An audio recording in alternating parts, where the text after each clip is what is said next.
Between Inauguration Day and April 29, 2009, the Obama administration took action on many fronts.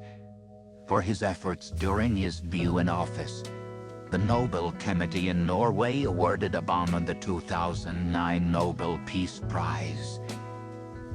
In his first 100 days in office, Obama coaxed Congress to expand health care insurance for children and provide legal protection for women seeking equal pay.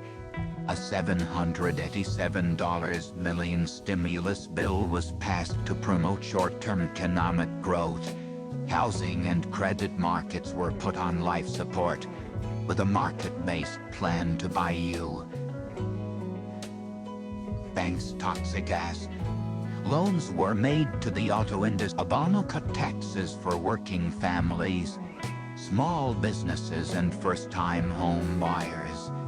The president also loosened the ban on embryonic stem cell research and moved ahead with a $3.05 trillion budget plan. Obama undertook a complete overhaul of America's foreign policy. He reached out to improve relations with Europe, China, and Russia, and to open dialogue with Iran, Venezuela, and Cuba. He lobbied others to support a global economic stimulus package. He committed an additional 21,000 troops to Afghanistan and set an August 2010 date for withdrawal of nearly all U.S. troops from Iraq. In more dramatic incidents, Obama ordered an attack on pirates off the coast of Somalia and prepared the nation for a swine flu outbreak. He signed an executive order banning excessive irrigation techniques and ordered the closing of the military detention facility at Guantanamo Bay in Cuba within a year, a deadline that ultimately would not be met, as he did in 2008.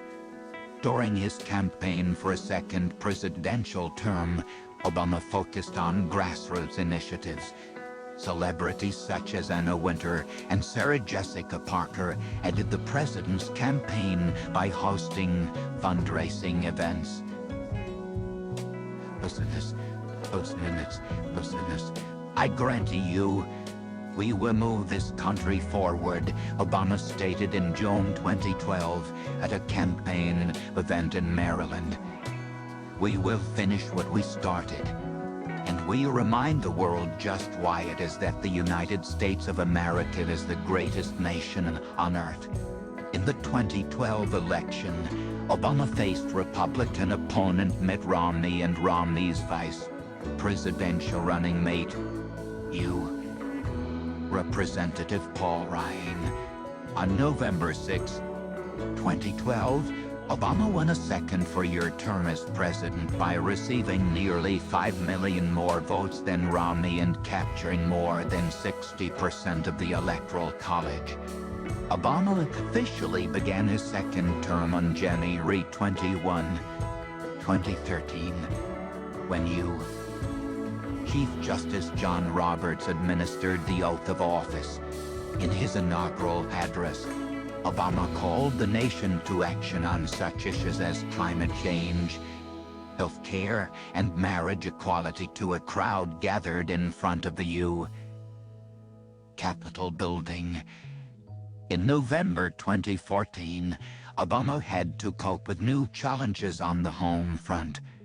Republicans made an impressive showing on Election Day and gained a majority in the Senate, meaning that Obama would have to contend with Republicans controlling both houses of Congress for the final 2 years of his term. On April 29, 2011, Obama gave the green light to a covert operation in Pakistan to track down the infamous Al-Qaeda leader Osama bin Laden, who was the mastermind behind the 9/11 terrorist attacks and had been in hiding for nearly 10 years. On May 2, 2011, an elite team of U.S.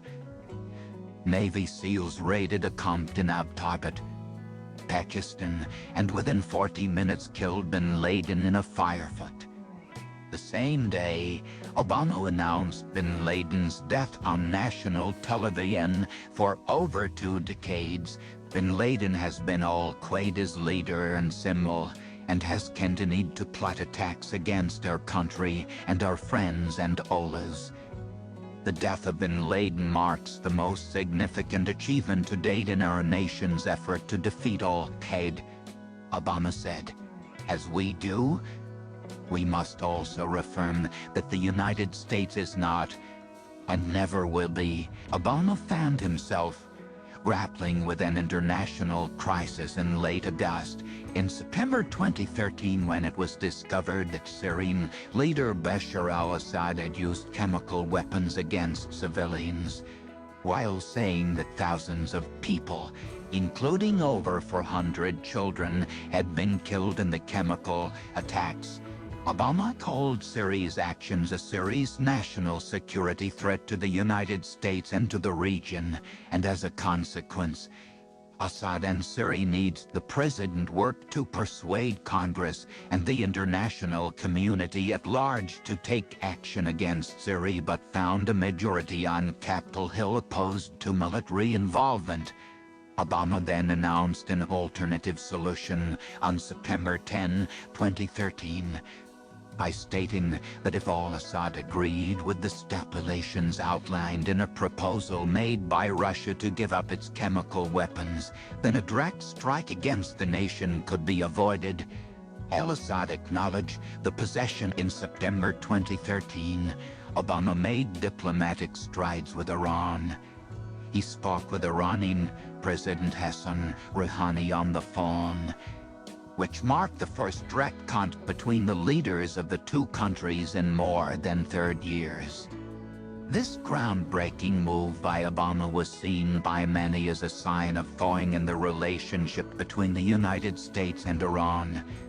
The two of us discussed our ongoing efforts to reach an agreement over Iran's nuclear program, reported Obama at a press conference in which he expressed optimism that a deal could be reached to lift sanctions on Iran in return for that country's willingness to halt its nuclear development program. In July 2015, Obama announced that, after lengthy negotiations, the United States and 5 world powers had reached an agreement with Iran over its nuclear program.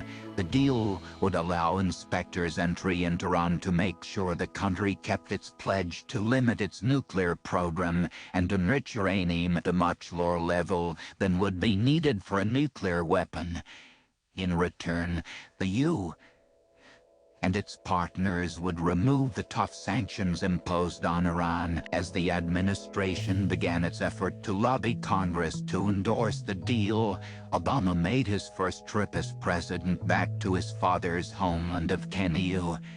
In addition to having dinner with 3 dozen relatives, some of whom he met for the very first time, Obama proudly proclaimed to a packed arena, "I'm proud to be the first American president to come to Kenya, and of course I'm the first Kenyan American to be president of the United States." In 2010, President Donald Trump, Obama's successor, who was elected in November 2016, withdrew from the Iran nuclear deal put in place by Obama. He argued, with some evidence, that the country was exploiting the terms of the deal to build up its military and militias in the region, and that it would emerge with greater resources to make a nuclear weapon once the deal expired. He then began a campaign of maximum pressure. Iran responded by gradually increasing its uranium enrichment. In mid-2019, the International Atomic Energy Agency confirmed that Iran had surpassed the uranium enrichment levels agreed on in 2015, bringing the nation closer to the development of an atomic bomb. European countries might in turn restore their own sanctions. Experts say the moves could push the U.S. and Iran closer to military confrontation.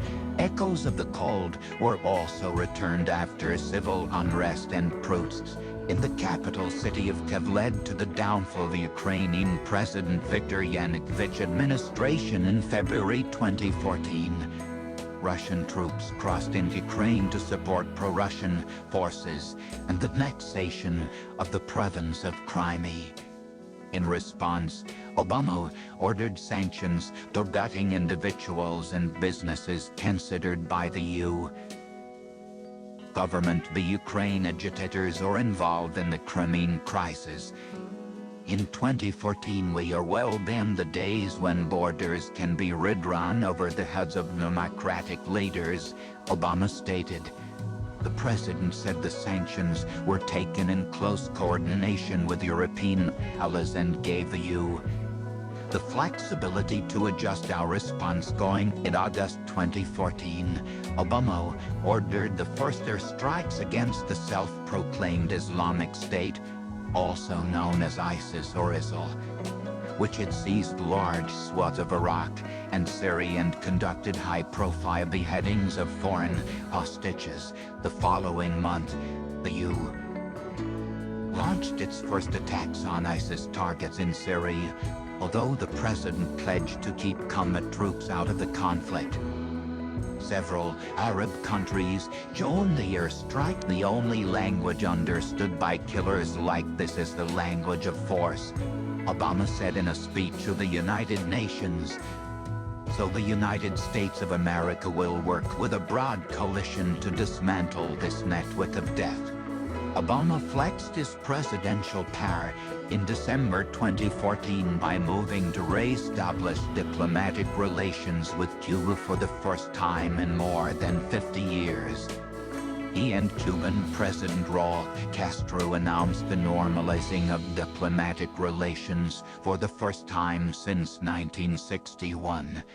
The policy change came after the exchange of American citizen Alan Gross and another unnamed American intelligence agent for 3 Cuban spies.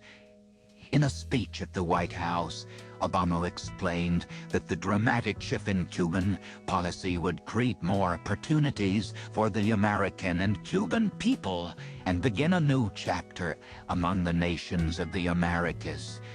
In renewing diplomatic ties with Cuba, Obama announced plans to increase travel, commerce, and the flow of information to and from Cuba. The long-standing EU economic embargo on Cuba, however, remained in effect and could only be removed with the approval of Congress. Leading Republicans, including Bonner, McConnell, and Florida Senator Marco Rubio, all spoke out against Obama's new Cuba. On March 20, 2016, Obama became the first sitting American president to visit Cuba since 1928 as part of his larger program to establish greater cooperation between the two countries. Obama made the 3-day visit with Michelle and their daughters Molly and Sashu. At the top of the agenda during the milestone meeting between the two leaders were human rights, the U.S. economic embargo on Cuba and Guantanamo Bay.